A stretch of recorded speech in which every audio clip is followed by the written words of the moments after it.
Our speaker this afternoon is Mr. Jim Beers. He's retired after 32 years of service from the U.S. Fish and Wildlife Service, where he served as wildlife biologist, U.S. Special Agent, Chief of National Wildlife Refuge Operations, Animal Damage Control Program Coordinator, Wetlands Biologist, Program Analyst, and Congressional Fellow. He has a bachelor's degree in wildlife resources from Utah State University and a master's degree in public administration from the University of Northern Colorado.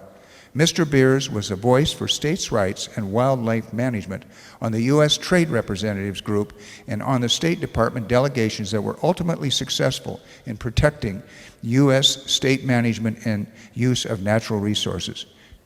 One of the primary areas that he has written and spoken on extensively to ranchers, hunters, and other rural residents is the federal wolf program, particularly wolves as vectors of disease, of danger to humans, wildlife, and domestic animals, as well as cumulative impact of wolves on rural American life. He has written approximately 24 articles on wolf history and wolf management, as well as having spoken to over 2,000 attendees at 6 public meetings in Arizona, New Mexico, Montana, Oregon, and Idaho regarding wolves and the American alternatives. Mr. Beers, thank you for coming here today to speak to our audience about the wolfing of America.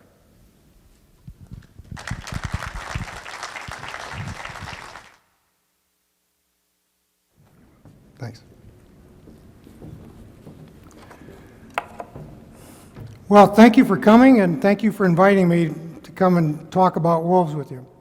I am in the midst of a kind of a big swing through the West here. Last week I was in Bozeman, Montana, and I gave a talk to several hundred people about the illegal activities associated with the introduction and protection and spread of wolves in the lower 48 states. And then I've just come from La Grande, Oregon. A couple of days ago I gave a seminar and a talk down there about the current wolf situation and the disease aspects of it.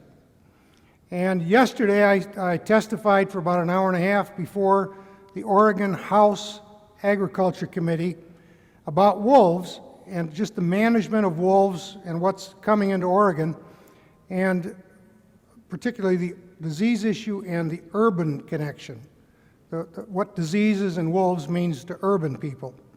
So what I'd like to share with you today, and I think would be best, is a little bit of a background of the introduction of the wolves, and who's kind of pushing it and how it's done, and what's going on currently in Montana and Idaho, which I'm sure a lot of you know about, but what is starting right now in Oregon. We're losing a calf or two a day, and they're starting to lose sheep already in amongst that in the states or whatever. And Washington State is really just a little bit behind Oregon in the damage and effects of it. Then we'll talk a little bit about what might be done about this. So with that in mind, I, by circumstance, happen to be a federal employee after I got out of the Navy. I was in the Navy for 4 years after I'd worked for Utah Game and Fish for a little while after college. And I got hired by the federal government in the upper Midwest in 1968. They just passed the first Endangered Species Act. Worked in North Dakota and then in the regional office, and they passed the second Endangered Species Act that included foreign species. And then by 1970, I had worked in Nebraska and had moved into New York City as a special agent working at the port of entry there by myself.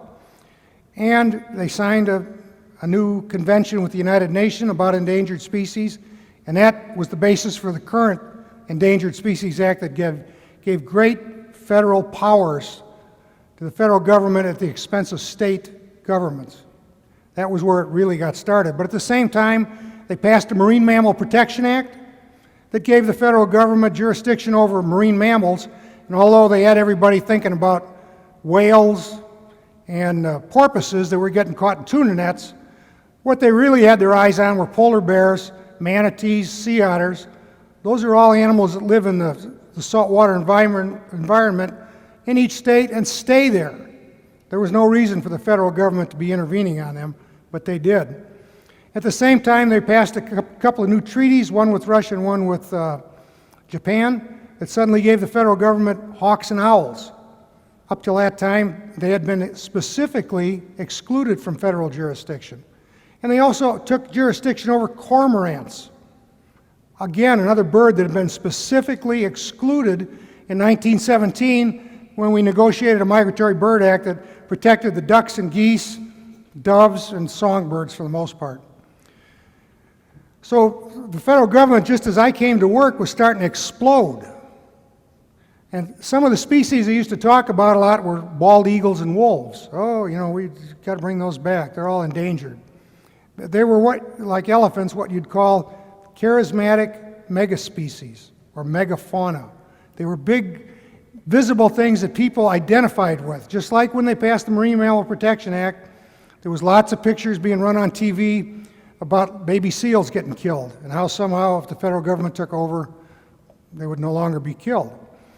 So again, I was moving around this time, and then in 1974 I went into Washington, D.C., and I was there for about 25 years.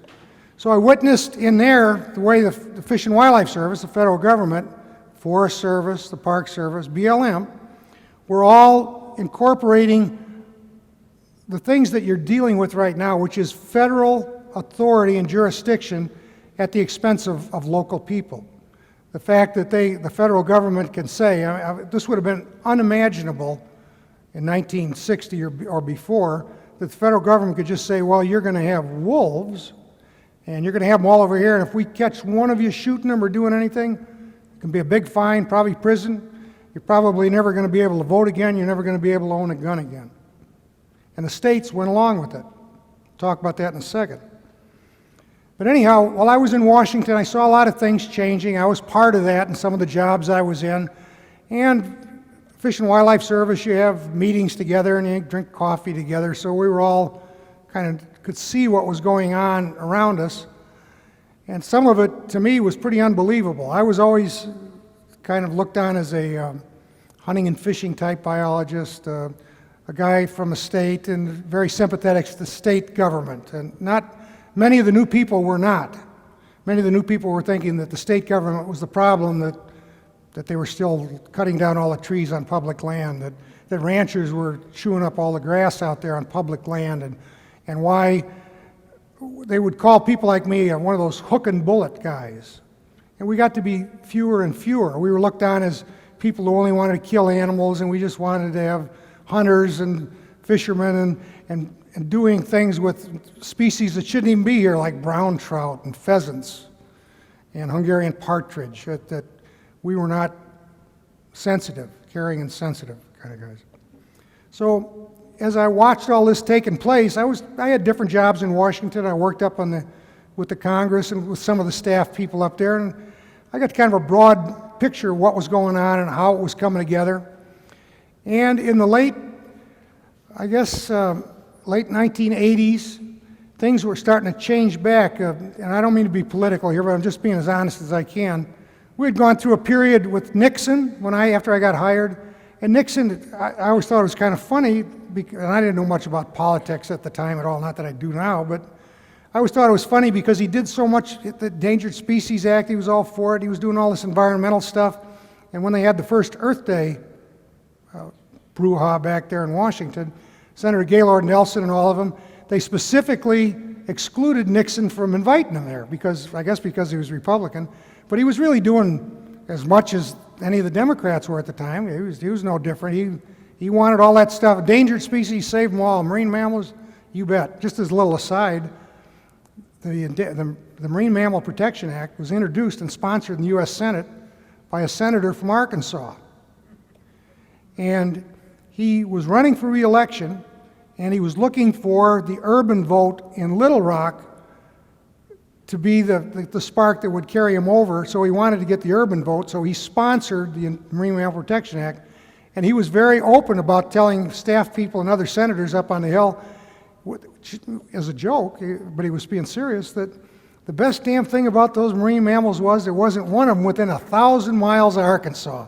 So whatever came out of this, it wasn't going to come back to bite him. It wasn't like he was voting to put wolves out here, and his ranchers were going to be hurt, and they might get mad about it. But that tells you a little bit about politics back there. But anyhow, the Nixon years, and then you had Ford, he was pretty much the same way. And then you had Carter, he was a lot more for getting native ecosystems together and getting rid of species and having the federal government more broadly in control of things. Then Reagan kind of it just kind of came to a stop. And he brought in James Watt, Ray Arnett, and then Manny Lujan took Watt's place, and the Sagebrush Rebellion, and pretty much most of the people in the Fish and Wildlife Service and Forest Service, Park Service in Washington that I knew, looked on it as though Attila the Hun had just taken over Rome. They were upset about it. They thought they were a bunch of boobs and whatever, but it brought everything to kind of a stop.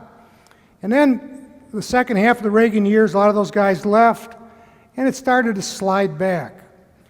Congress got a little bit more green, if you will, if that's the right word, and we started hearing things about, there ought to be wolves out west. The wolf is a danger. And I always thought that was absurd because there's wolves all over Canada, all over Alaska, all over Asia, all over Russia, all over those Eastern European countries, okay? The idea that they were endangered, is just absurd. But I also thought that elephants as endangered was absurd. I was at a UN meeting in Nairobi once, where a black bunch of guys, they were natives. They weren't the government representatives, but they were an advocate group that came to this meeting in Nairobi. They came to me, talking to me about how they could get the Americans to allow them to take elephants, because Tanzania at that time had over 250,000 elephants. 250,000 elephants. Think of what that cost in feed out of the woods and out of crops. They were going through their crops. They were walking through villages and killing little kids when they would come through in a herd. And the United States and the UN government and the Europeans would not allow any trade in them, would not allow them to sell any of the meat, and they couldn't afford to just go out and kill them and let them lay all over the place, but they could make no use of them. The old man that was in charge of them, there was about a dozen, if I remember right, he was in tears talking about it. So, that tells you where I come from. I believed him, and I thought something should be done about that. So when I say wolves weren't endangered, I believed they were not endangered. When the first Bush got in, started getting more back to the kind of people that we had seen with Nixon. His appointees, his director of the Fish and Wildlife Service, tended to be people that were open to the kind of things like wolf introduction and spread. Okay? The first 2 years of the Clinton administration, a bunch of people came into Washington, took over the appointee jobs, and the Congress and the White House were all very, very positive about and wanted proposals to save things and get the public lands cleaned and restored and saved and save species. And the cry was that we hadn't been allowed to list things, and there was a lot of things becoming endangered and all of that. So out of the drawers and from talks that they've been having over the last 10 years with congressional staff people and certain congressmen and senators, all of a sudden there was a movement to, among other things, list more animals and reintroduce wolves into the West.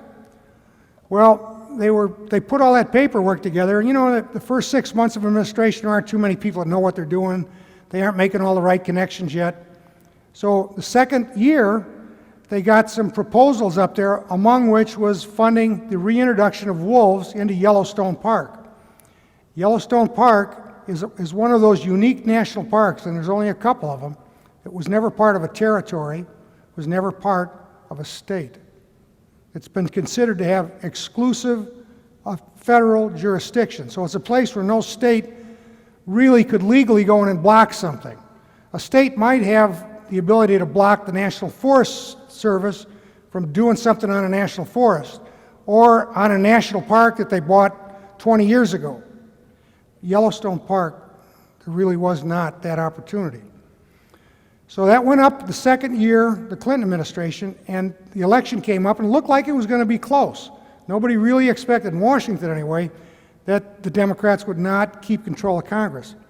But as you know, that was when the Republicans took over the Congress, Newt Gingrich's contract with America, blah, blah, blah, And that first proposal that went up there was never acted on because it was really considered too controversial before the election. When the Republicans came in, they got voted in November and took over in January. Within a month, they had done away with a committee called the Merchant Marine and Fisheries Committee, which was duplicative in the House of Representatives, where all the budget stuff goes to begin with, duplicated the Natural Resource Committee.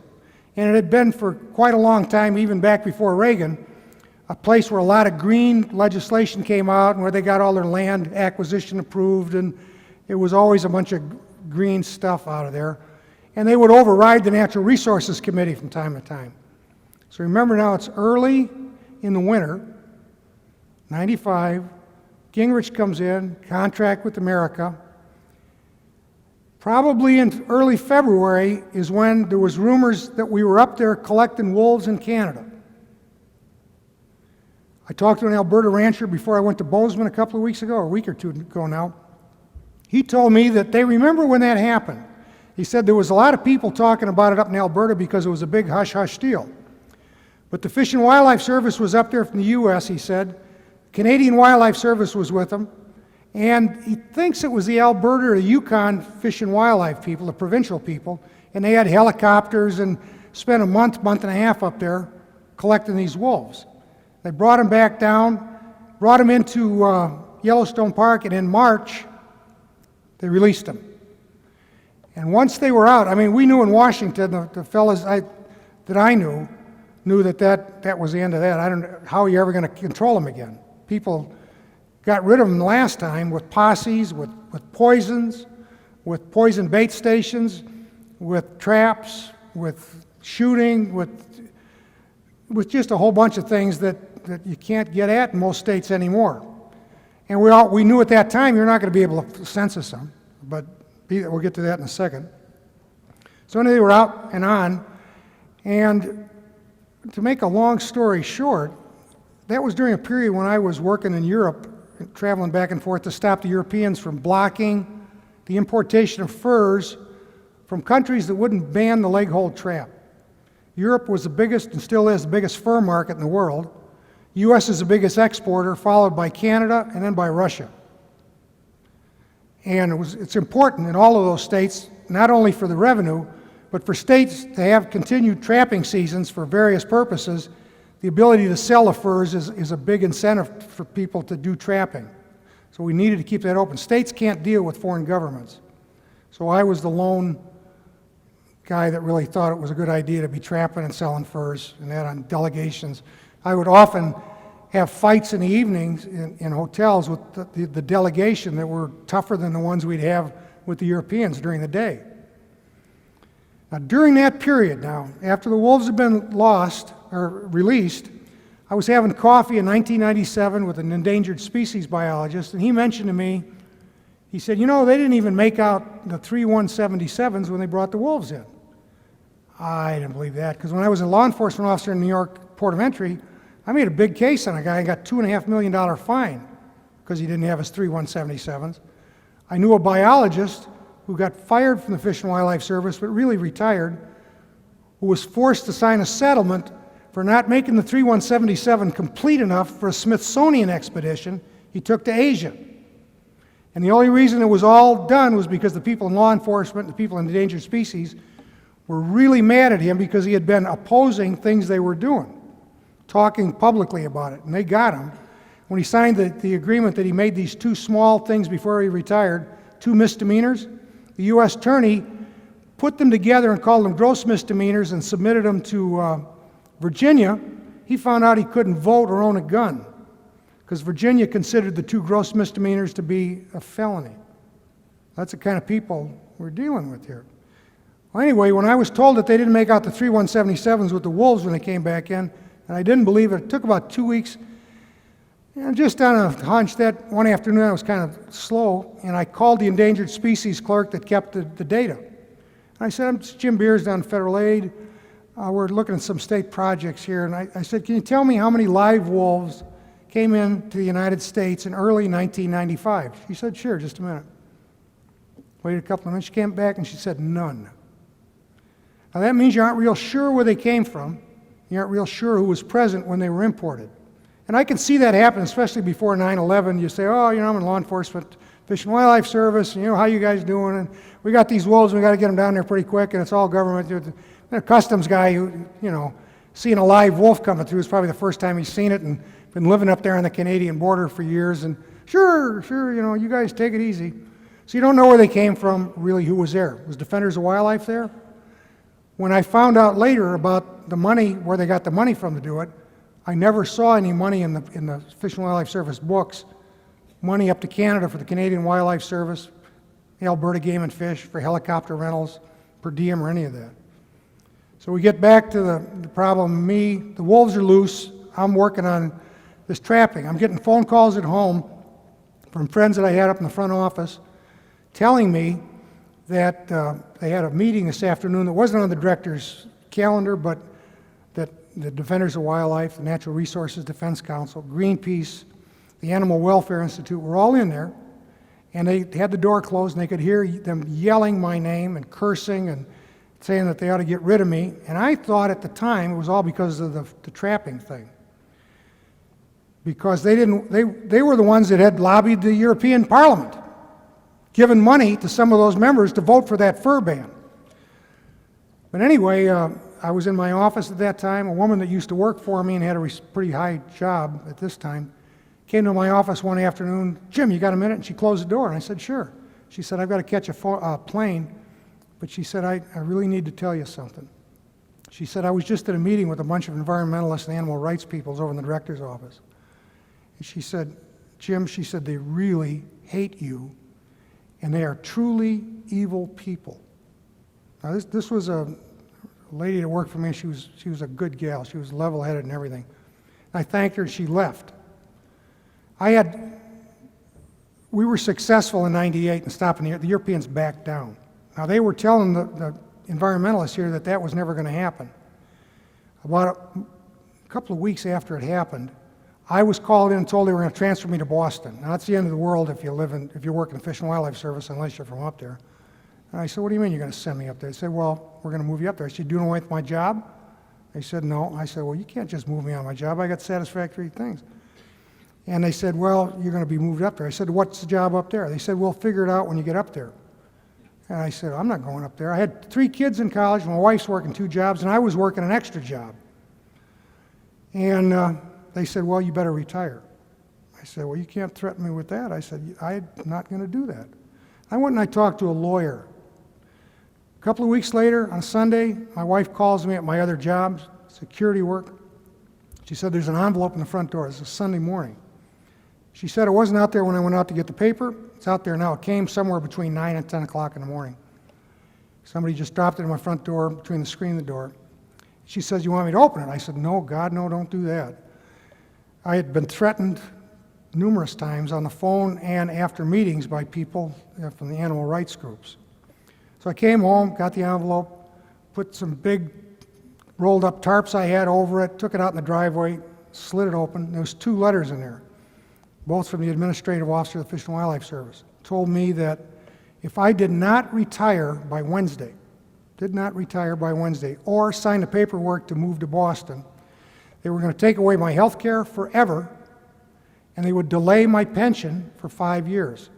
Neither of one of which can they legally do, but that was in the letter. The other letter was addressed to a Mr. Brown, and it said, Mr. Brown, you are hereby notified you cannot go to your office and take anything from it without previous permission. You must be escorted when in the building. You will call this number, and you will have an escort provided to you. Sunday afternoon, I'm reading this. I called my lawyer, and he said, stay home tomorrow. He said, I'll get a hold of him. He said, they can't do that. That's the craziest thing I ever heard. Next morning at 10 o'clock, I got a call from one of the fellows I work with. He said, what the heck did you do? I said, what do you mean? He said, there was police out in front of the building today checking everybody's ID, picture ID. He said there was 3 policemen downstairs in the underground basement looking in carpools and wanting to see picture IDs and asking if Beers was in there.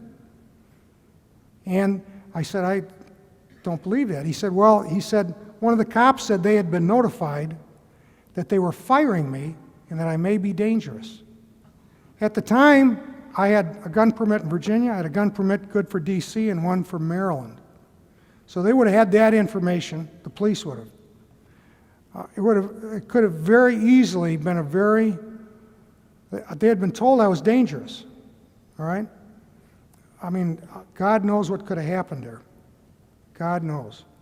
I was told to go back to work 2 days later by my lawyer. He said to call a solicitor, and he would arrange for me to go back to my job. I called a solicitor the next morning. He kept me on hold for 25 minutes, came on the phone and started laughing. He said, "How's everything going?" "Fine." He said, "There's no hard feelings about any of this, is there?"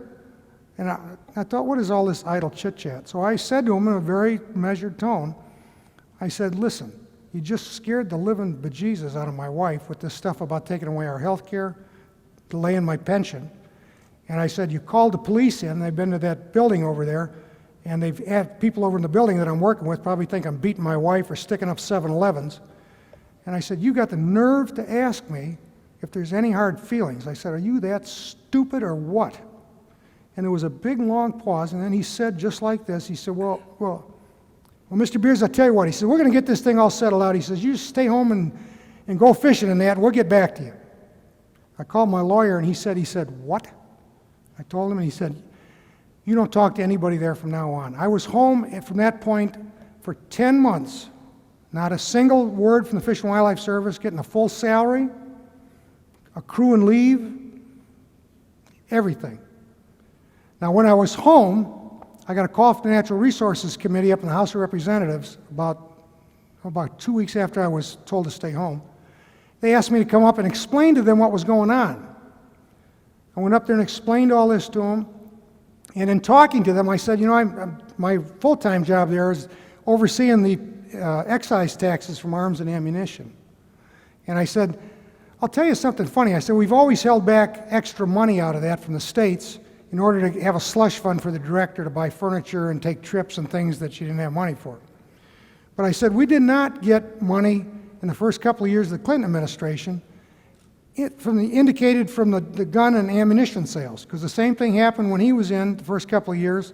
It's happened just last year with Obama, which is you couldn't buy a gun or you couldn't find ammunition anywhere.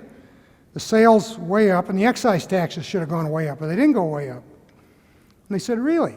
I kind of talked about that and went home. About 2 weeks later, I get a call from them, "Would you come back up again?" I said, "Sure." Gal takes me into one of their little conference rooms in the staff committee's area there, and there's 19 boxes about 2 feet high and about that square, full of computer printouts, all connected in there. She said, "You know what that is?" And I said, "No." She said, "That's the Fish and Wildlife Service's last 2 full budget years' data. We asked them for all the excise tax expenditures in the Fish and Wildlife Service in the last 2 years, and they told us they can't break it out of that. We can't make head nor tails out of it." And I'm sure that there's nobody in this room that can appreciate how complex those budgets can get. You get law enforcement money you can't give to researchers. You get refuge money that can't go to endangered species. You get excise tax money can only go to state fish and wildlife agencies or to a few people in the Fish and Wildlife Service that administer it. You've got field stations, you got regional offices, you got administrative money taken out of all of them and run. It's very complex. And it was a lie that they couldn't break that out. But be that as it may, I told them it was a lie, and they said, "Well, would you take a look at it and see if there's anything that catches your eye?" So I went in there and sat there for a couple hours. And the first few boxes that I just looked at the tops of, I saw the excise tax money going to refuge administrators, going to deputy regional directors that had nothing to do with the excise taxes. I saw big chunks of money flowing down to Sacramento, California, and big chunks of money flowing into the Endangered Species Program. And I marked some of that, and I said, "Here, I don't know what this is," but I said, this is not right. I mean, that money cannot, by law, go to those places, cannot use it for that. And they said, "Oh, okay." I said, we're gonna look into this some more." So I went home, and then I had 3 subsequent phone calls and 3 meetings with the General Accounting Office.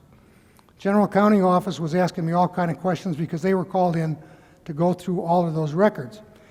I went back up to the office, and I went through all of those 19 boxes. It took me 2.5 weeks with yellow markers, green markers, red pens, green pens, blue pens, making notes on the side, circling things for the GAO and for the Resources Committee. The Resource Committee came back with an audit report, got an audit report from the General Accounting Office. that said $45 to $60 million over and above the money that could be withheld had been spent by the Fish and Wildlife Service, money that by law had to go to the state Fish and Wildlife agencies. So all of us here lost that amount of funding. Oregon's, Washington, Idaho's share, all were nicked. They had two big hearings. The director said in the hearings that her solicitor said she could spend that money however she wanted. And later, Fish and Wildlife Service had a training program for state Fish and Wildlife personnel, explaining to them it was all a bookkeeping error. Well, it wasn't a bookkeeping error. Two things Congress had refused to fund was a new office in California, which was meant to be a liaison with green groups. The other thing was wolf introduction.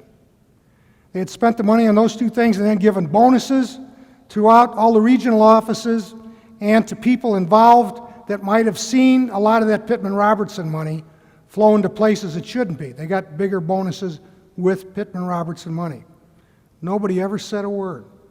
Now, it tells you something about the people that you're dealing with in the federal government that are telling you, 15 pair here and our quota is this and that.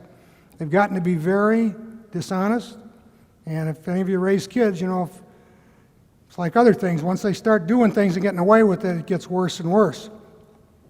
They told the Fish and Wildlife people, Fish and Game people, that it was a bookkeeping error. I was stunned.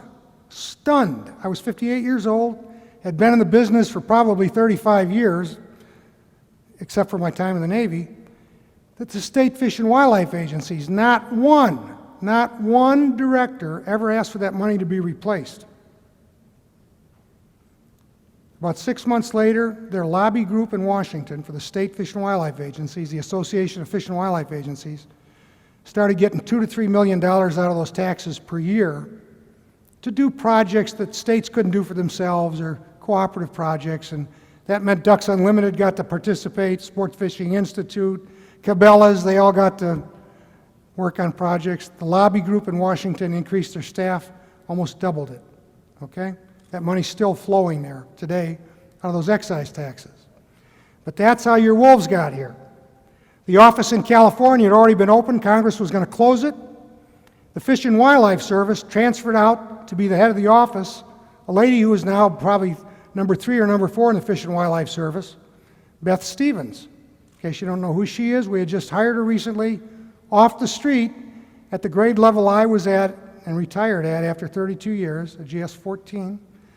They hired her to 14, a year later made her a 15 and sent her out to that office. When Congress heard Beth Stevens was there, they dropped any investigation of the office.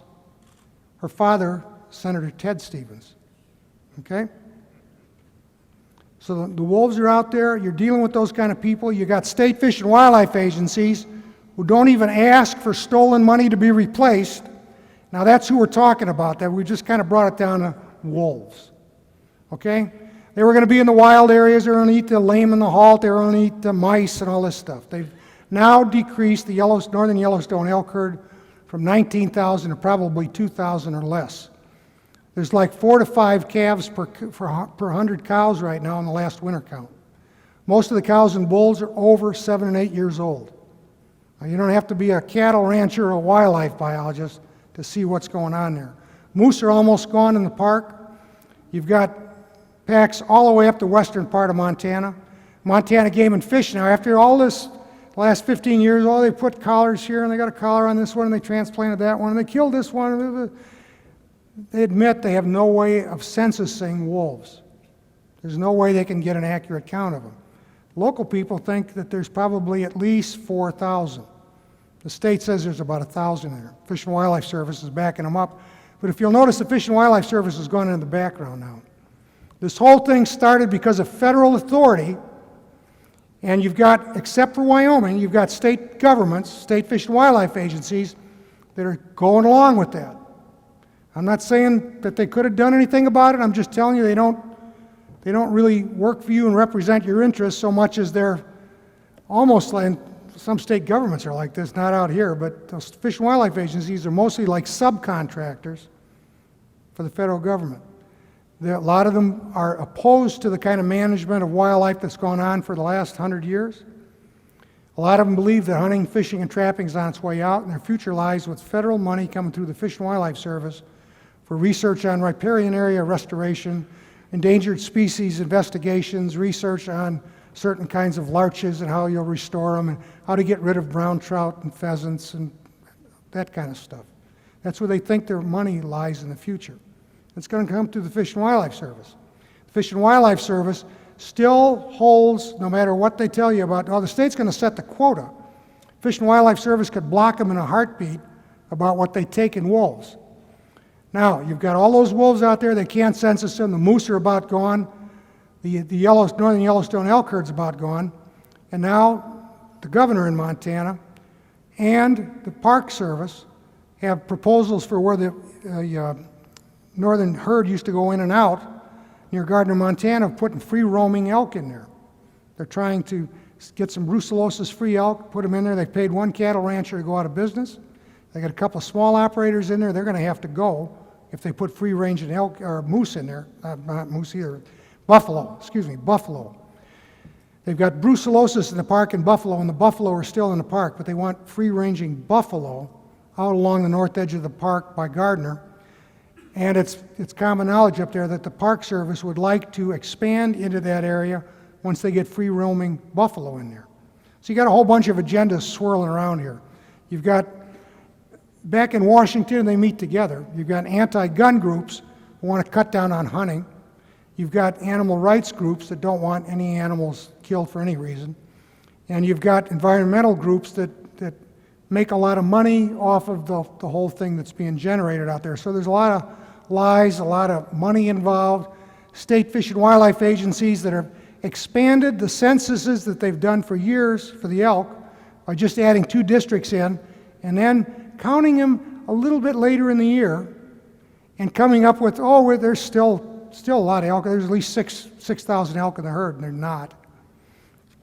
And I'll be honest with you, if I was a young biologist working there, I'd be very tempted to make a high count anyway, if you understand the politics of this, and if you work in the agencies, you know.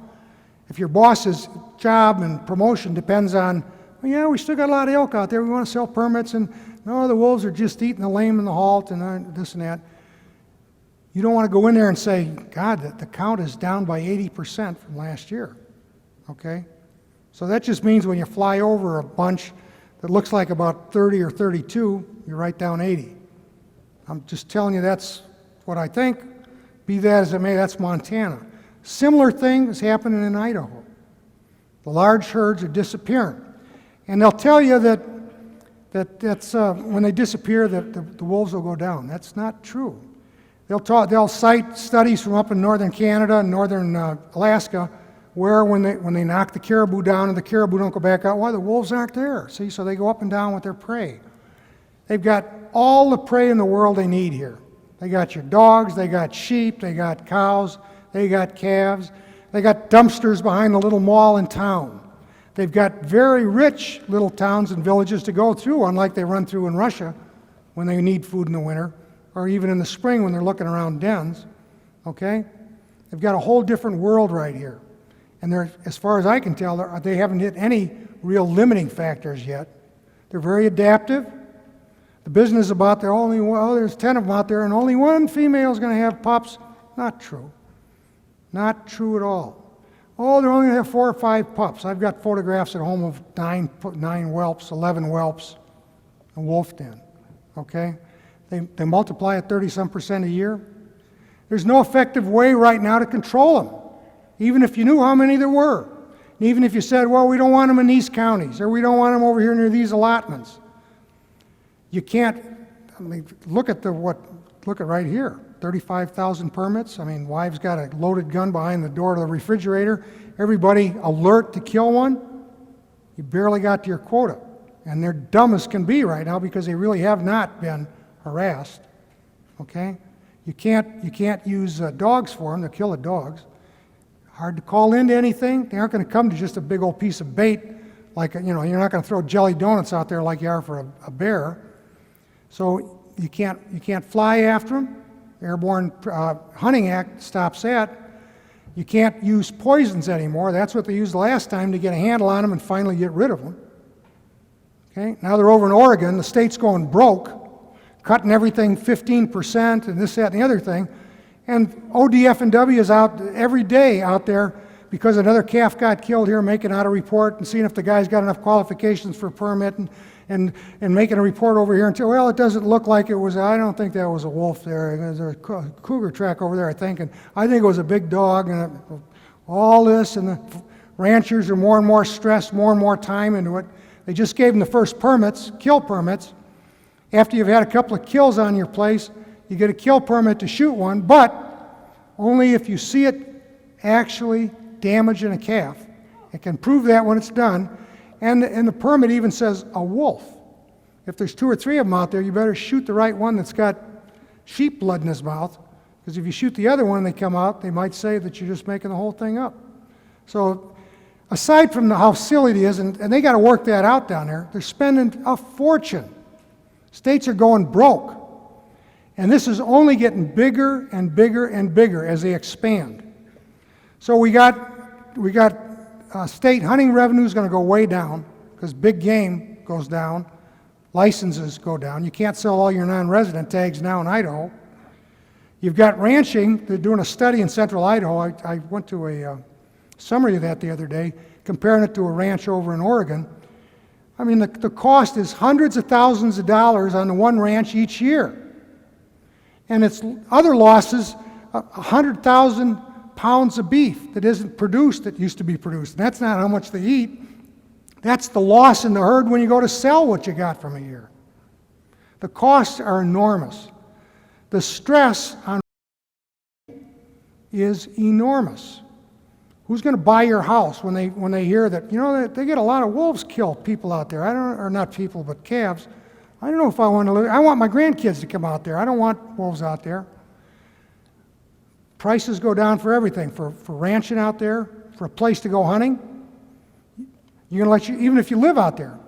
If you got wolves going through the area and they're killing some calves and hitting some sheep, and your son says he saw a wolf at the bus stop the other morning, he comes home and he says, I want to go fishing this afternoon out there at the creek. You're going to be thinking hard about it. You're going to be stressed. You're going to be like when I lived in New York City for about 6 months, and I came home one night and I told my wife, I said, you know something I just realized? I said, what? I said, I have been overestimating everybody's age that I'm dealing with. I mean, I don't care if it was a rich attorney or somebody at the airport or a cabbie or whatever. In New York City, I'll guarantee you're going to go in there and say, know somebody for a couple of weeks, think you're talking to somebody in his 50s, you'll find out he's 38. You've a woman at home. You'll think she's 40 and you'll find out that she's 31. And I was always categorizing people because I've been a policeman for a long time. It's the stress of living there. It's the traffic. It's the fact that you can't get this and you can't, nobody will give you a break on that. Everybody's going to shaft you if you don't be careful every minute of the day. And, you know, you just age. Well, that's what rural Americans near wolves are going to do. Okay? You're going to lose dogs. You're going to lose more dogs. You're going to lose hunting dogs. Rough grouse hunters don't hardly go up to northern Minnesota anymore with dogs because so many of them get killed. The wolves hear dogs, and when dogs wander just a little bit away, especially in the woods, wolf kill them in a heartbeat. Wisconsin, they're losing hound dogs that run rabbits. They go over the hill and around. The wolves have been attracted to them to begin with. You hear a little growling, boop, you got a dead dog. Bear dogs. Bear dogs are like a magnet for them. Now there's a whole pack of dogs that are going to run a bear. Wolves go after them and attack them and kill a bunch of them. Okay? So it's a real big problem. Years ago I was in England, coming out of a castle, there was a sign that said, Dog Collar Museum. And I went in there, there was a little old lady sitting there, volunteer, and there was all these old dog collars hanging on the wall that some lady that had lived there long ago collected. And there was some metal ones and some chain ones and some old leather ones, and they all had spikes on them, like you see in a cartoon dog. And the old lady was there, I said, how come all those old ones got spikes on them like that? She said, up till 200 years ago, we had wolves in England and Scotland. And she said, we got rid of them finally. But she said, before that, she said, men and women did not walk between villages without a dog to warn them if a wolf was present. And they also didn't go in carriages without a dog in case it broke down and somebody had to go somewhere or they had to wait around, because the dog would warn them of wolves. And she said if a dog got a little far away from a person and encountered a wolf, invariably there would be a fight, and she said it was believed that the wolf would go for the throat, and that if they had those spikes, it might delay the wolf long enough if a man heard it, that he could get there and either drive the wolf off or kill it. Now that's what living with wolves is like. When you send your kid off to the bus stop, when the kid wants to go over and visit a neighbor, ride his bike here or there, like that young school teacher up in Alaska just this last winter, went out to take a jog out to the airport, a gravel road for a mile, and didn't come back. It's stressful. Now, you have the problem up here in Washington, the same as Oregon does, the same as Illinois does, Massachusetts, New Jersey. You got a big urban population that pretty well controls the politics of the state. Oregon's got it down there with Portland and Eugene. So you got, I see it as I go around the country, you got a big divide between rural people and those urban people, especially on issues like this. And it seems that in the last 15 years, in spite of all I've been telling you, that there's still a great divide that it's not that big a deal, they don't believe this stuff, if you just fence your cattle, you should be able to protect them, and you shouldn't be out there hunting anyway with a dog, and blah, blah, blah, blah, blah. So myself and a couple of other people, Mr. Will Graves that wrote Wolves in Russia, Dr. Geist up in British Columbia, have been looking at diseases. The documents that brought the wolves in that the federal government introduced and protected, still protects, contains nothing about disease threats to wildlife, domestic animals, or to humans. Okay? Turns out there's a lot of diseases and infections carried by wolves. They don't all carry them all the time, but two things, they're a very wide-ranging animal. They go everywhere. We've got a lot of collar information in the last few years tells you one thing if you look at it. It tells you that wolves frequently go by the same ranch house or farmstead at night. Not that they don't hang around one area like a coyote, but when they're in that area, they'll cut through farms and back and forth. When they're there, they defecate, they urinate on certain parts of the barn, they pick up things and drop them with their saliva. And when their feces dries up, they got tapeworms, which 70 to 80% of them over in Eurasia have. And they have a high percentage of them here that they admit to having autopsy, but they don't autopsy very many. They deposit the eggs around the soil, around the farmstead, the house, up near the door. When it rains, they spread out a little bit more. If it rains real hard, they kind of go into the soil. Light rains, move it around. You can pick up the eggs on your boots, rubber boots or whatever, bring it into the house for the tapeworms, and get it on the carpet, get it here and there. And if your kids get anywhere near it, and if a little kid playing with a Tonka toy and touching his nose or picking up a peanut or something else, got the eggs. Dogs get the infections from wolves. Wolves are wide-ranging. They go 31 miles this way in the afternoon, 8 miles over here the next day. They're in this pasture over here. They'll go to another pasture, and they're killing elk and deer in the winter, and they figure out where they're wintering. They'll go to another ravine with that same kind of cover in the bases, the bottom. So they tend to pick up chronic wasting disease here and take it over here. Right now, a funny thing in Oregon, I was there about 3 years ago, and they took me up in the mountains, and they showed me, oh, look, we're introducing bighorn sheep over here. Isn't that wonderful? And we moved all these sheep out of 2 big allotments, domestic sheep, so they didn't infect the bighorn sheep, because we want to protect the bighorn sheep. I come back now, that's right where the wolves are. And wolves, in all of the literature, wolves are very effective vectors for sheep diseases. So if you don't think a wolf's going to be killing some of those sheep anyway, I mean, that's like saying your kid isn't going to take candy if you leave it out sitting on the kitchen counter. And then going to go through the bighorn sheep area, not killing them or biting them or anything like that, but just depositing feces and spreading around the diseases they picked over there. You've got another thought coming. But it's okay to say we got to move the domestic sheep out of there to save the bighorn, but it's okay that we put wolves in there to threaten the bighorn eradication by spreading the disease over there. So it depends on whose ox is getting gored, whose biology you want to go with.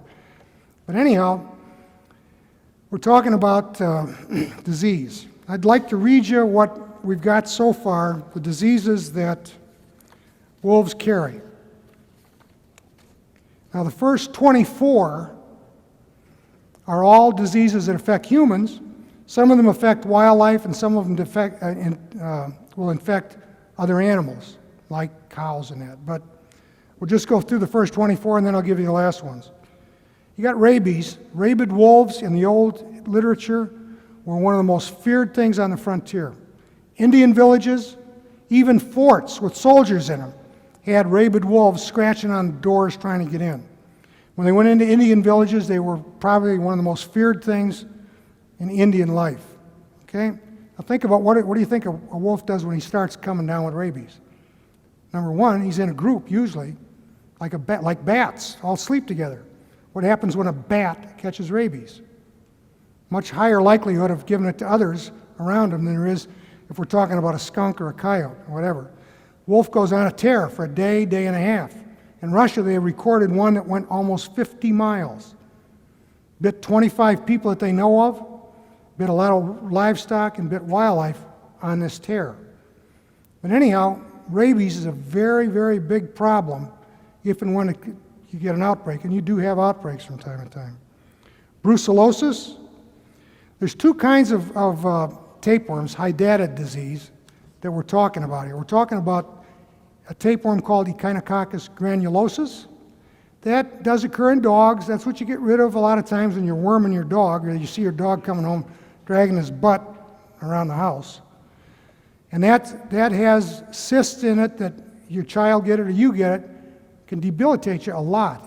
They can sit kind of dormant. They can get in your brain. They can get in your heart. They can get in your kidneys. They can cause you a lot of problems. They can just lay you down for good eventually. The other one is Echinococcus multilocularis. That's been documented only a little bit in north central Montana. It is very common in northern Canada. Where did they bring the wolves from? Multilocularis is a big killer of Eskimos and northern people that keep dogs outside. Big killer. Okay, it's a very serious one. If you break a cyst trying to take it out of your body surgically, if they break it, you're almost certainly going to die from it. Okay? And it debilitates you quicker and more thoroughly than granulosis. Two tapeworms, the two hydatid diseases. Anthrax, that's like mad cow disease. It's something that's in the soil. It's something if you watch when it happened over in Europe or it happens in South Dakota, either kill the dogs, or if a dog is seen off the property, you kill them right away. You can't wear your boots off the property. You can't wear the clothes you buried carcasses in off the property, because your clothes, your boots, the equipment you use in South Dakota has to be sterilized in burying them so you don't transmit it out when it's active. If you remember the House of Representatives when they thought the white powder was anthrax, the whole building was in sheets. And they had guys in hazmat suits in there, the whole 9 yards. Well, imagine if you got a mad cow BSE outbreak or anthrax, and you got wolves in the area, and they go through the pasture. Do you know that they went through? How many went through? You don't know that. Think about their toes. Think about their fur. Think about where they go when they go from a pasture. If they're frequenting pastures at that time, high likelihood to go into other pastures. I had a man tell me the other day who used to work on a foot and mouth eradication program for the USDA in Mexico back in the 50s. He said when they had outbreaks down there, he said you killed all the dogs and you killed all the cattle right away and burned them. But he said if you have a foot and mouth disease back in the United States, and we haven't had any since 26, but they've got it in Australia, they got it in South America, they got it in Brazil, and we're talking right now about bringing in Brazilian beef. If they got wolves in the area, he said there is no way you'll ever contain it because it goes fast, and walking through there is all they have to do, and they're picking it up. And they're taking it long distances. They stay healthy with it. They'll move it around around. They'll move it into other wolves that they snarl with and have confrontations with. It'll be all over the place. Getting back to our list, we got a fish tapeworm up in the Great Lakes. It's called Great Lakes fish tapeworm. It's common in Minnesota and southern Ontario. Wolves are in the Great Lakes. We got mad cow, we got chronic wasting disease. There's about 10, I guess, let's see, no, there's 9 diseases that are carried by ticks. Now what you got with ticks isn't just, oh, our ticks don't have Lyme disease, oh, we don't have this. You can have outbreaks in tick populations in different places of different diseases. A lot of times they stay contained in a local area, no problem. Wolves are picking up ticks like they are fleas from various sources wandering all over the country. Okay? So they carry a lot of diseases there, including anemia, dermatosis, tick paralysis, babesiosis, anaplasmosis, ehrlichia, East Coast fever, relapsing fever, Rocky Mountain spotted fever, and Lyme disease. Fleas. Rodents carry these fleas as well as other mammals that come in contact with them.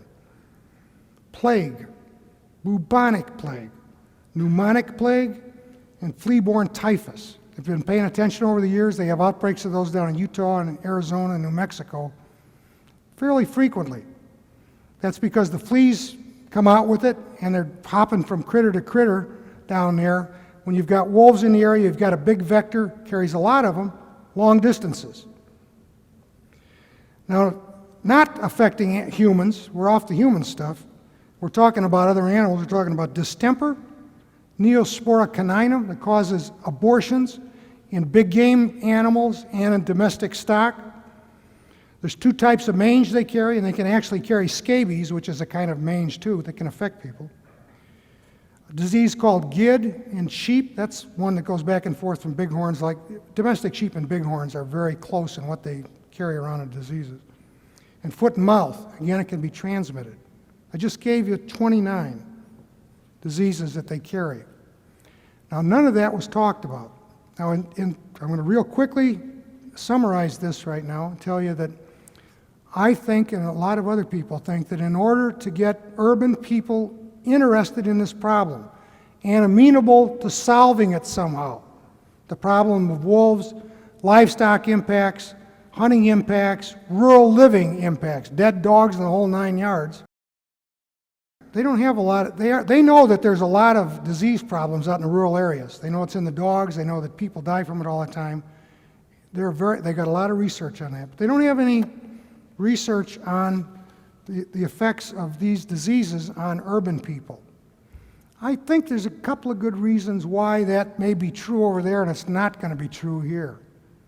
Compare our cities, any of them, Boise, Portland, Seattle, Spokane, places where they're introducing wolves, and eventually you're going to saturate the area with wolves. And like I said before, in this country, in the whole West, don't believe this stuff, oh, we never had wolves over there, they won't come in these valleys here. They've got so much alternative stuff to eat and places that they're safe, private property and places that won't let people on, and public wilderness and public parks and all this stuff, that they don't have any of those limiting factors. Look at one of your city maps from the air and notice all the walkways that go in and out of the city, all the paths, all the walking paths, bike paths. They're all natural vegetation along the side. Our parks are pretty much largely converted over, especially in Minnesota. The public parks are converted over to natural areas, big ponds, a lot of vegetation around them, trees. Those are places I'll guarantee,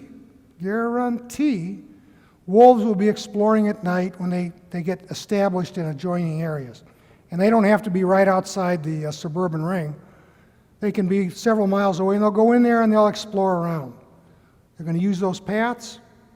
What are they going to do while they're on those paths at night? They're going to defecate. They're going to urinate. They're going to pick up things in their mouth and drop them. They're going to go up to dogs that are barking through fences or in a kennel and try to stamp at them and wind up hitting their face and trading saliva with them. A whole bunch of things going to be going on. They're going to bleed a little bit here and there. There's going to be, and what happens every morning when the sun comes up? Back door opens up, and here comes some woman usually, but maybe it's a guy, maybe it's a kid. You go out and walk the dog. Where do you walk the dog? Right where the wolves go in and out, right where they defecate. What's the dog do when he's going for a walk? They smell every pile of feces they can find. They smell where they urinated. They smell something that smells like a dog has just had it in its mouth. Okay? I'm walking back with my dog home, and I meet you and we start talking. What are our dogs doing? They're sniffing anuses. They're putting their mouths up against each other and licking each other and other things like that. What do we do with the dog then? We take the dog back home. We bring him in the house. The dog runs around on our carpet. Our kids grab him. None of this goes on in Russia, okay? Our kids grab him. Sometimes the adults grab them, scratch their ears, kiss them, let them lick their face. Dog sees a cut, the dog licks a cut. They do that. Okay? Let the dog go in and sleep with the kids. Dogs are not even allowed in a house in Eurasia where there are wolves. Not even allowed. And it's all old traditions. If a dog gets in the house, they clean the house right away. Okay? You never bring them in the house, much less all the stuff I'm describing. And what do all the well-to-do professionals down in the urban core that are living in condominiums and high-rises do on the weekend? They go out for a run. They take the dog out, because the dog would like to be out in the pretty new path along the outside of the city or out in the national forest to some nice path where there are wolves. And even if they're not, and they don't have a wolf encounter, again, they're sniffing feces, perfect place to get tapeworms. They're going over and picking up things and smelling things that wolves have had in their mouth and dropped. And that's what dogs do. They're always smelling for other dogs, other canids. And they bring them back into the city, back up into the condominium, back up into their house, back into their carpets. Dogs occasionally throw up. A whole bunch of things happen. Now, there's no arguing that wolves carry these diseases. If there's an outbreak, they're going to make an outbreak much worse. There was no testing of soils around homesteads in areas before wolves came in and after for the presence of granulosis or multilocularis, and to see how much more of it is available or how much wider an area around homesteads are contaminated. Any estimate by a pathologist or a veterinarian about the increased exposure level? None of that. And they don't even recognize this. A Montana Fish, Wildlife, and Parks biologist told a rancher the other day when he said he wanted wolves removed from his house because he has his kids there and his grandkids there, and they're out around the house every day. And they're crapping out there. And he said he's read this stuff about these tapeworms. He was actually told that he didn't need to worry about it because you'd have to eat the feces to get it. Now that is so irresponsible and so untrue as to be beyond belief. Okay? It's spread over a large area where there's feces as it rains, as they dry, as they blow around there. It's a big, serious problem. That same employee, when the guy told him, he says, listen, I want those wolves out of here. He said, well, we've never had a request like that. We'll get back to you. Never called him back. 2 weeks later, he called the guy's boss. Boss said, we're looking at that. We'll get back to you. They have never to this day gotten back to him. And that's all generating more and more animosity within the state with the Fish and Wildlife and Parks people that our fathers and grandfathers used to respect and look to be supportive. That's not the case now. So you can't census them. We don't have good control methods. They're delaying you here right now, I understand, with this business about, oh, well, we want to have 15 breeding pairs here before we say that you can do anything with. They can't even census them, okay? They're the people that are telling you, oh, that pack's got 10 in it, but there's only one female in there, so that's one breeding pair. It's all nonsense. It's all just meant to delay it so that you're going to get in the position that Idaho, Montana, and Oregon now is getting into, which is there's nothing you can do about it. And the costs are enormous of having them there. The cost of trying to act like you're somehow controlling them and giving permits and that are enormous. This is why we're going broke. And then you've got the question of what do you ever really do? If you ever really decide we don't want them west of Spokane, or we don't want them in this county. It's a very, very impractical thing to think about after the genie's out of the bag, and it may be out of the bag too much now. People keep asking, what can we do? You've got to reassert state authority over wolves. That means taking on the federal government and taking on the Fish and Wildlife Service. It means taking on the whole concept of Washington being able to generate new federal authority over any animal they want, wherever they want, to whatever degree they want. You've got to reorient your state Fish and Wildlife Agency to an agency that works for the people of the state and is answerable to the government and the elected officials of the state, and not to faraway federal bureaucrats. That's a big, big problem right there, big problem. And then you've got to decide here, maybe with county commissioners, certainly not with federal landowners, but with county commissioners, if you want to have wolves in your county, or if you're going to have a few, or how you're going to control them, and then have the county bring pressure on the state. I was asked the other day in a ranch in Oregon, what are we going to do here? Do we want to tell people we want to kill all the wolves and get rid of them because that'll just make them madder and this and that? Well, maybe you got to get there step by step. I said maybe the way in Oregon is to say we're only going to have wolves on federal property and federally designated wilderness areas, period. They're going to be protected in there, can't take any wolves in there. Everywhere else in the state, a wolf can be shot at any time. Now I said, that's what you got with coyotes, most states. You got coyotes coming out your ears. The opportunity to kill a wolf doesn't present itself very often unless you're a rancher or you're up in a deer stand or elk hunting and you see some. But the point being that, like cougars, when you hunt them, they learn to stay away from people at certain times, and you're going to, if you've got problems with your calves or whatever, you can kill them. And if you're out hunting and somewhere and you want to have elk around there, you see them, you can kill them. You're still going to have places that nobody hunts on, places owned by far-off landowners, places owned by a widow in Spokane that doesn't want anything on there, won't allow any control. You're still going to have wolves. But when a rancher sees them anywhere near his pasture, he's going to move out his sheep or whatever, and he's got a problem starting. Maybe he and his neighbor can take care of it without you and me and a state going broke, getting billed more and more money. Or me and the guy living down in Florida paying for animal damage control, federal government, to come out here and provide increased activities for the wolves that the federal government put in here. It's a big issue, and I don't think you want to antagonize the urban people anymore. And I intend to make more talks about this disease thing and the connection with urban voters. I think that's an area that we can all benefit from. And if they come to understand and appreciate it, maybe we can work with them to come up with plans in the states that kind of take back your state sovereignty and put local communities back in charge of their own destinies, and not faraway people that have imaginings or other agendas. So it's an expensive problem, it's a difficult issue, there's no simple answer to it. I wish there was, I'd sure tell you. But that's kind of what's happening to date and where it came from. And I guess if anybody has any questions, I've been up here now for about 60 minutes, so I've got a few minutes. Yes, sir, back there.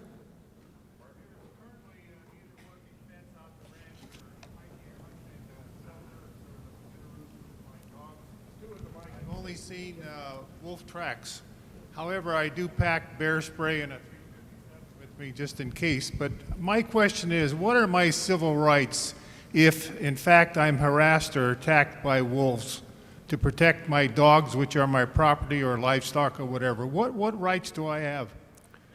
Well, since they're under federal protection, ultimately, and you're not authorized to kill one except in defense of your life or somebody else's life, you've got the same thing they tell a policeman. And I was a state warden in Utah. I was a federal agent for about 6 years, carried a gun all that time. And I was on the Minneapolis Police Department. Your liability is the same. The wolf has got the same protection almost that a human does. When I was a policeman, I could not harm or shoot or kill somebody unless I could prove when it was all over that there was no other alternative and that person was either going to probably kill me or probably going to kill someone else.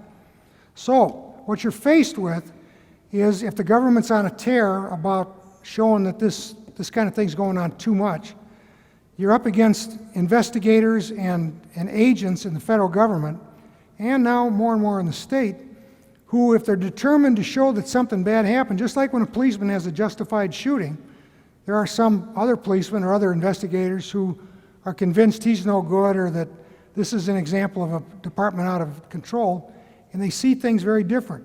So the circumstances when it takes place and when it's over, you got to run that through your head real quick and say, yeah, see, I was standing here. My dog was right here, and the wolf kept coming right here, and I was yelling, and they're going to look at the way the bullet went in, if they find it later, or if it's dead there, and see if it substantiates what you said. But that's really what you're up against.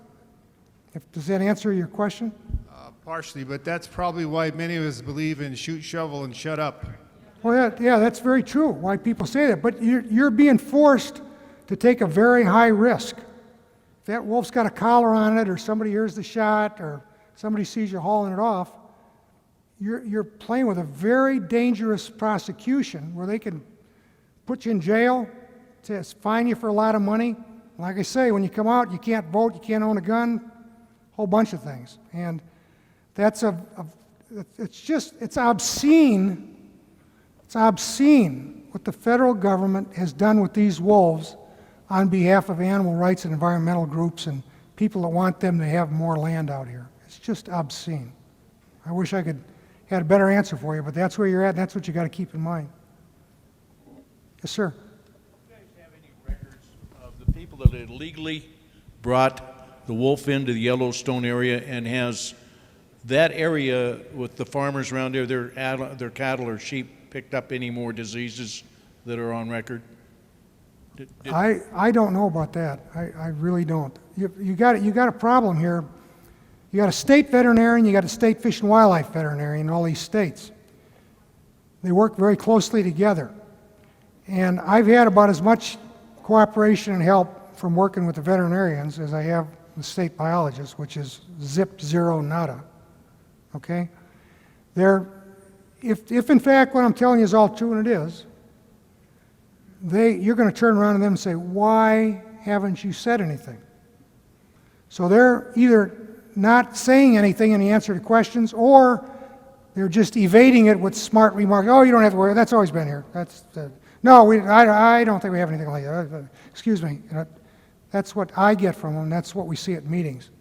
And at several meetings where I've asked questions like that from the audience, there was no answer, and they left immediately after the meeting. Just, yes, sir.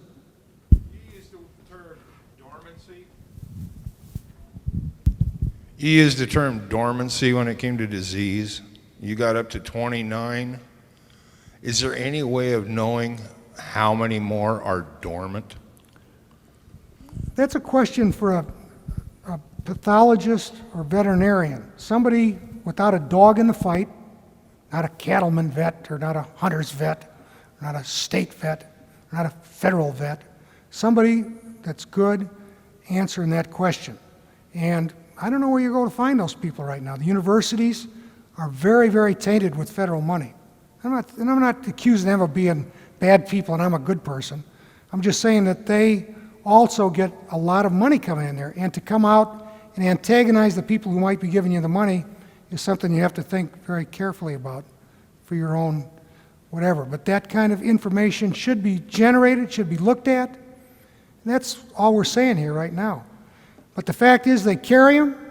They're going to use those walkways in the urban areas, as well as Cove, Oregon, some little town in the winter, or maybe in the spring, just like they do in Russia.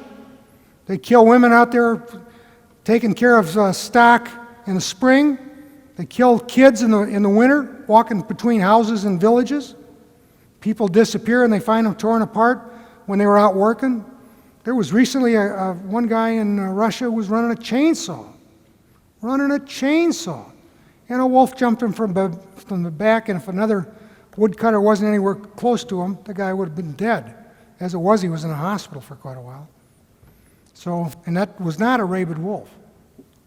So, if you know anything about dogs, you know they can learn a lot of things, and they're capable of a lot of adaptation. You've gotten to 29 and Graves gotten to 50. Well, all I'm telling you, I'm a wildlife biologist, no bureaucrat. I've dug all these up. That's all I can do right now. Will and I are good friends, and we talk quite a bit. I've been in his home many times, and So I know what you're talking about. That's where I'm at right now, is with these 29. I've got about 3 or 4 other ones, some roundworms and tularemia, that could very well be. Yes, sir. I was going to ask you, I don't know if you're familiar with it, but this coordination process is getting kind of popular now, that people are kind of catching on to it, that it's a tool we can use to limit any EPA move, to introduce anything. Have you heard about that? I mean, can we get a county commissioner using this coordination process to stop the introduction of wolves into their county? Or maybe you're not familiar with it. Yeah, I am familiar with it, and I know that there's a lot of people, particularly up here in the northern parts, that are using that, and it's working well for them. A lot of people are talking about the powers of sheriffs, okay? A lot of people are talking about what we need is a lawsuit. A lot of people are talking down in Oregon, we need more cooperation. We're trying to get along with these guys, and we think we can rely on the Forest Service to back us up, and I don't know. I think all of these things need to be pressed as much as we can, to go as far as we can. But knowing that they're not introducing them to get them here, they're already introduced and they're spreading, they can't count them, and the ways that are available to control them are totally ineffective. Okay, the numbers and whatever. So you're talking about trying to legalize trapping more. You're talking about maybe allowing certain kinds of poisons that are very specific, if you're going to have any real effect on the numbers. And you got the other problem, what about where elk are wintering or when they're having calves? What about when ranchers are over here, sheep guys are over here? How are we going to handle that in the state? Who's going to pay for it? Those are all complicated issues. But I'll tell you one thing, the lower the level of government, the more responsive it is, and the more control you ought to have over it. You can get rid of a county commissioner, you can get rid of a state representative, a state senator, you could even get rid of some of these governors. But getting rid of one of those guys in Washington because they get money from these national groups, international groups, they get support from them in the media, they get volunteers from them. The Defenders of Wildlife right now is trying to defeat Pombo down in California.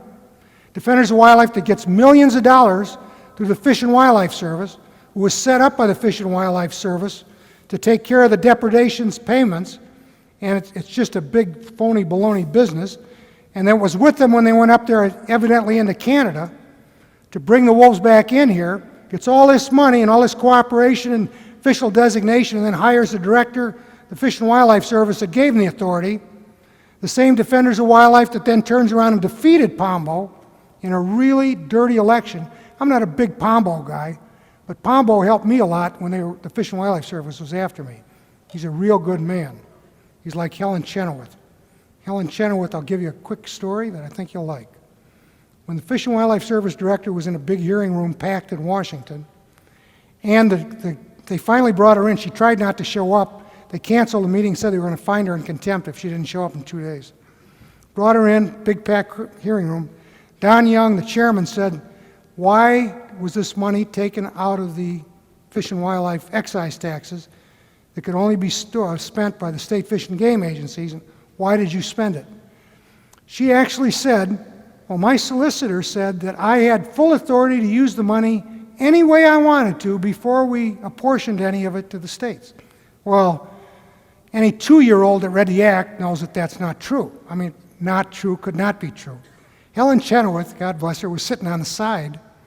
Our director was over here and Don Young was up there, and all of a sudden her hand goes up. She said, Mr. Chairman. He looked over there and he said, well, the chair recognizes the lady from Idaho. She looked at him and she said, packed hearing room now. She looked over and she says, Mr. Chairman, she said, this is wonderful news for those of us that are trying to support the Star Wars missile defense plan. Even though the president and the members of the other party in this great Congress oppose any funding for that, we have found here a lady who can spend this money any way she wants to. Perhaps we could enlist her help to give us some of that money for this missile defense program. And I mean, people just broke into, reporters and everybody just laughed. The director was turning like a tomato. But I mean, hell went Chenoweth, thank you. And Young, you smiled. But Pombo took Young's place. He got the chairmanship of that. Nobody thought he would get it. Pombo was from California. He was elected down there by ranchers because He ran against the Endangered Species Act because they had some dikes down there that had bushes growing in them that were weakening the dikes. And Fish and Wildlife Service said they had an endangered butterfly used at bushes and they couldn't do anything with it. And while they were arguing about it, one of the dikes broke. Killed some people, flooded some farms out. They elected Pombo. Pombo got to be chairman. Defenders of Wildlife hated him. They actually they had a big campaign, the environmentalists did, led by the Defenders of Wildlife, to defeat him. And what they did was they went around the last 2 Sundays before the election in church parking lots, which they're not supposed to do, and they put flyers under the windshields that said that Pombo supported gay marriage, that he was really an abortion supporter and had voted for abortion things. It was all, none of that was true. But it tipped what was going to be a very close election in that district. Pombo was defeated.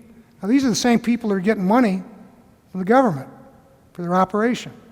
So they may call it a different corporation or whatever they did, but that's what you're up against when you're dealing with this. You're dealing with ruthless people, you're dealing with a lot of money, you're dealing with a lot of hidden agendas. So I think I've gone over about 5 minutes or 10 minutes maybe. And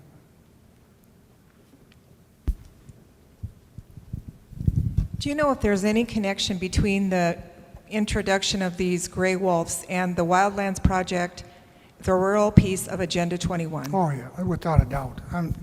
If you work in Washington very long, you know where the offices are. The people that are behind that, the Natural Resources Defense Council, Greenpeace, the Sierra Club, the Wilderness Society, they have regular meetings with their lawyers together in conference rooms. They work together, coordinate their work with congressional people and with key bureaucrats and appointees in the agencies. And there is no doubt that that's all this wildlife corridors business, getting rid of the hunters out there, expanding the parks, expanding the forests, cheapening the rural land values as you make it more and more difficult to ranch, or as you have fewer hunters going out there, and a lot more danger. Oregon's doing it to themselves right now like California did with cougars. The only reason they got cougar attacks, there was a cougar in a kitchen a couple of weeks ago near La Grande. Reporter told me that was interviewing me there. Actually came into a kitchen window to get a roast.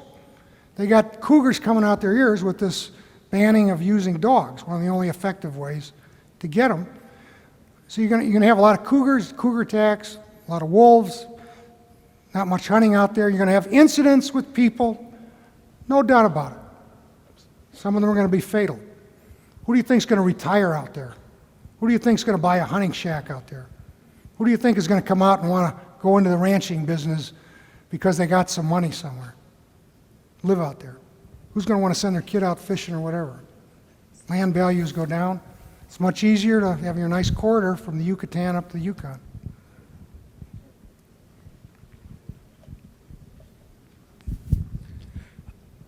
A lot of the things that we're seeing are peripheral things. What is the end game or end objective of all these organizations that you think is the end game? Well, I don't have any doubt about what I'm going to tell you personally. The end game is an all-powerful central government that they have the influential power over. It involves everything from what you drive to what you eat, to where you live, to what you're going to be allowed to do and not do. It is that. And the UN's part of it. UN's a convenient tool for many of these things, for these convention treaty sort of things that they can then write more and more broad legislation about. And UN declares wetlands of importance and designates this one. Therefore, the federal government now, you can't do this, you can't do that. They're going to buy this and ease that. The Nature Conservancy thinks they'll be in on it. Hank Paulson, Secretary of the Treasury. I mean, I about fell over when I heard that. I mean, he's Secretary of Treasury. He's the head of the Nature Conservancy for quite a while. I mean, they're as crooked as a pan of guts as far as buying land and selling it back to the government at a big markup and living out there themselves, you know, in these places that they run you and me out of. But they see it as an all-powerful central government implementing their agenda because they're all working together, kind of a thing. That's what I think. It was asked in Enterprise, I asked the reporter that was interviewing me the other day, we had big discussion about what is it that is in fact, it was a state legislator that first asked the question at Enterprise, or not at Enterprise, but LeGrand. He said, what is the benefit of having the wolves there? What is it that we're supposed to get out of this? Oh, we need an apex predator. The native ecosystem, they belong out there. They run the wolves or run the elk around so that the riparian habitat comes back. What does that mean? I mean, so maybe we're going to have a few more birds nesting that we got millions of already? And I'm not being facetious. I mean, what is it that is so important that you would do the things we're talking about? There is no answer to it. It is all God's work. You might like the native ecosystem. You might like the fact that they belong there. You might like the fact that they're going to kill the elk and cut down on hunting or whatever else, you know. Sir, I went hunting last hunting. Yeah, I went hunting last hunting season, and there was absolutely no elk or any deer where I usually go hunting. But early in the morning, about 30 minutes before sunup, I heard hundreds, and I'm not kidding, there were hundreds of wolves around the lake that I usually go hunting at, okay? There was the only trace of deer and elk that were around were, and I'm serious, were the absolute bones that they had left from killing the deer and elk. And there's one thing I want to know. I'm from Montana, and there's one thing I want to know.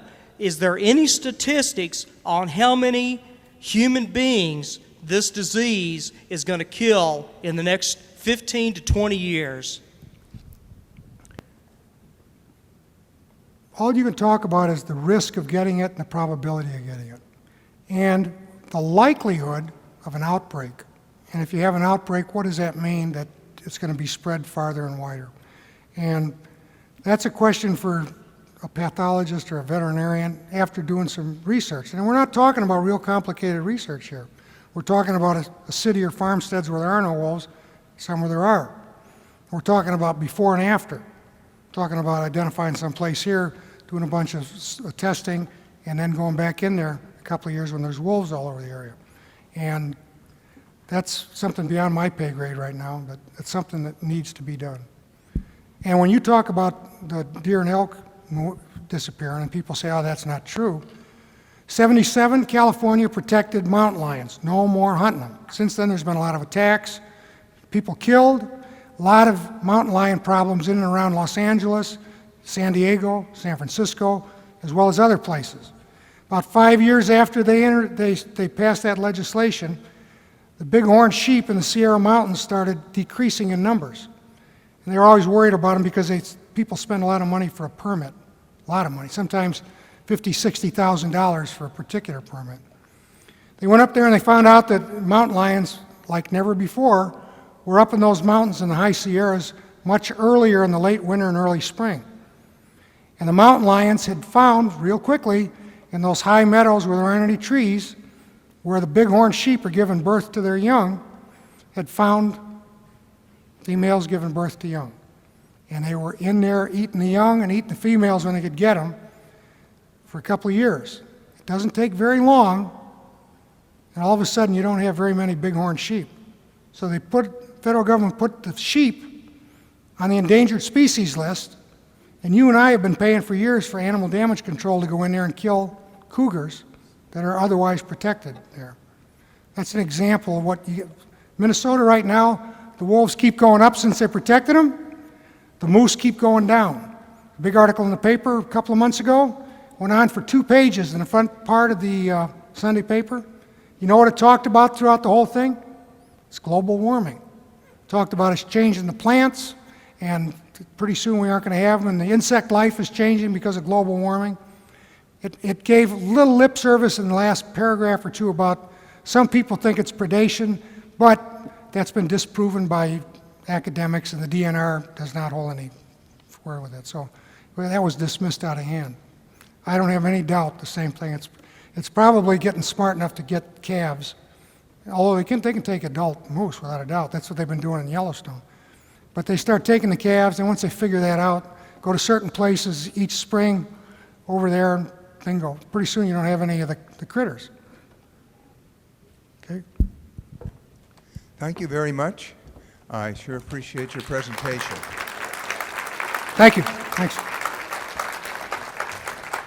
If you'd like to have a tape of this presentation, it is very much in depth, not a tape, but a DVD. They will be available. There's a table behind the seating up here in the center area, and you can sign on for that. Just give us an email address, maybe a phone number and a name. Thank you very much. We sure appreciate you coming here today. And please spread the word to your neighbors. We're in trouble, and that puts it mildly. And it's grave and it's serious. And we already know what the agenda is. They don't like human beings, and they don't want us around. Well, except for themselves. And you know what? These things backfire even on them. And I think a lot of them may have good intentions, not a lot, but a small minority. But they have a lot of useful idiots out there that are supporting this agenda and have no idea about wildlife or how to manage it or do anything else. Again, thank you very much for coming. It's a big problem. We have a friend who has some acreage that he's always had a herd of 100 elk on, and he's always gotten his elk every year. Well, now all he has is wolf tracks. There's no elk left. And this is very, very serious because the wolves propagate so quickly. And they're spreading clear up to Medellin Falls, down to Oregon. I've had them over by Joe Albee Stadium, 3 of them. And if people don't do something, we're just going to be overrun. I think we have a real problem going. I'm a member of the Spokane County Cattlemen and the Cattle Producers of Washington, and this is a major issue with both of these organizations. We listen to everything they're trying to tell us about the alpha male and alpha female and one breeding pair, and we all know that's not true, and this gentleman just told us that it wasn't. And you know, if you've ever raised dogs, if you have one that comes in season, it's not the only one that more than one at a time. So no, I think it was a good deal. I think we have some real problems. And I like the way his point of starting at the bottom in our government and working up. I think that's what we have to do.